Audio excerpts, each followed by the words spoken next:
there's a real dilemma, which Anna was talking about in Slough, and that residents in Page Hall are dealing with as well, is when you get communities coming into a part of our country, and then they behave in a way that people find quite difficult to accept, and they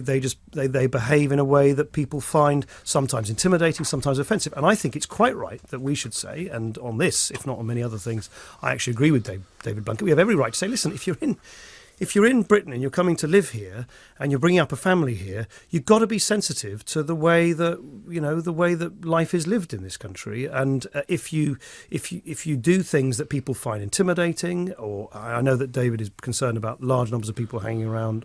outside in streets in Page Hall, then you've got to listen to what other people in the community have got to say. At the end of the day, the solution to those tensions, whether it's in Page Hall or in Slough, is of course people, human beings talking to each other across community divisions, on the ground. This idea that there's a bureaucrat in Whitehall who can suddenly push a button and make that all right, which seems to be David Blunkett's idea, I think is clearly not the case. But there are these tensions, and where those tensions are, we've got to be pretty open about them. We've got to be pretty clear that people have got to play by the rules, obey the law, and seek to be sensitive to the kind of way in which people behave here. The lesson we've learned from the previous government is don't start making all sorts of predictions which turn out to be completely untrue, because that's what destroys or undermines public confidence even further.